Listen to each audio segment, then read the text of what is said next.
மாவட்டம் முசிறி காவிரி ஆற்றங்கரையில் சோழர் கால சிற்பங்கள் கண்டெடுக்கப்பட்டுள்ளன. தகவல் அறிந்த கல்வெட்டு ஆய்வாளர்கள் அப்பகுதியில் ஆய்வு செய்ததில் கண்டெடுக்கப்பட்ட சிற்பங்கள் அனைத்தும் 10ஆம் நூற்றாண்டைச் சேர்ந்தவை என கூறியுள்ளனர். மேலும் அங்கு கிடைத்த கல்வெட்டில் 10ஆம் நூற்றாண்டு காலத்தைச் சேர்ந்த எழுத்து அமைப்புகளும் காணப்படுகின்றன. முசிறி பக்கத்துல காவிரி ஆற்றங்கரையில ஒரு கல்வெட்டு பலகையும் சில சிற்பங்களும் இருக்குதுன்னு சொல்லி செய்தி கிடைச்சது. அதனால நாளிதழ்கள் அந்த செய்தியை பார்த்தோம். அதனால அது என்னன்னு தெரிந்து கொள்ளணுன்றதுனாலையும் ஊர் மக்கள் அடைச்சதுனாலையும் அந்த இடத்துக்கு டாக்டர் மா ராசமாணிக்கனார் வரலாற்று ஆய்வு மையத்தைச் சேர்ந்த கல்வெட்டு ஆய்வாளர்கள் பேராசிரியர் நளினி, பேராசிரியர் அகிலாவோட நானும் இங்கு வந்தேன். இந்த சிற்பங்களை பார்த்தபோது முற்சோழர் கால சிற்பங்கள், ஒரு பொதுக்காலம் 10ஆம் நூற்றாண்டுன்னு சொல்லலாம். ஒன்று தட்சிணாமூர்த்தி ஆலமரண்டல்னு சொல்லுவோம், ரொம்ப அழகான சிற்பம். அந்த தட்சிணாமூர்த்தி சிற்பத்துக்கே உரிய எல்லா அருமையான வேலைப்பாடுகளும் அதில் இருக்கு. முக்கியமா அந்த சிவபெருமான் விபூதி பைய சுமந்துக்கிட்டு போவார்னு அப்பர் சம்பந்தர்லாம் பாடுவார். அதுக்கு பேர் பொக்கணம்.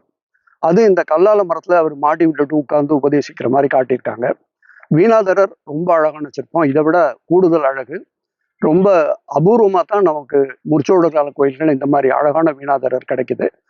அதோட இந்த கல்வெட்டு செய்தியை படிக்கும் பொழுது இந்த பகுதியில இருந்த யாரோ ஒருத்தர் இந்த திரியங்கோய் மலையில ஒரு நந்தா விளக்கு எரிக்கிறதுக்காக 120 காசுகள் கொடுத்ததா தகவல் இருக்கு. இந்த 120 காசுகளை அவர் மகேந்திர மங்கலத்தை சேர்ந்த சபை கிட்ட பொறுப்பை ஒப்படைக்கிறார். அவங்க அதை வச்சு ஒரு நிலத்தை வாங்கி வரி இல்லாத நிலமா அதை மாற்றி அதுல இருந்து வரக்கூடிய விளைவை வைத்துக் கொண்டு அந்த விளக்கை இருப்பதாக உறுதி சொல்கிறார்கள். ஒரு பழங்கால கல்வெட்டு, அதுவும் கிட்டத்தட்ட எழுத்தமைதியில பொதுக்காலம் 10ஆம் நூற்றாண்டு. அதே காலகட்டத்தை சேர்ந்த சிற்பங்கள், ஒரு கோயில் இருந்து அழிந்ததற்கான தடயங்கள், அது தொடர்பான சில கோயில் உறுப்புகள் எல்லாமே இங்க கிடைச்சிருக்கு. இதை எல்லாமே காப்பாற்ற வேண்டிய பொறுப்பு நமக்கு இருக்கு. ஊர் பொதுமக்கள் எல்லா வகையிலையும் ஒத்துழைச்சு இதையெல்லாம் பார்வையிடுறதுக்கும் கல்வெட்டை படிக்கிறதுக்கும் உதவியதற்கும் இதை செய்தியா கொண்டு போய் சேர்த்து பாதுகாக்க வேண்டிய பொறுப்பு அரசுக்கு இருக்கு என்பதையும் தெரிவித்துக் கொண்டு விடைபெறுகிறோம்.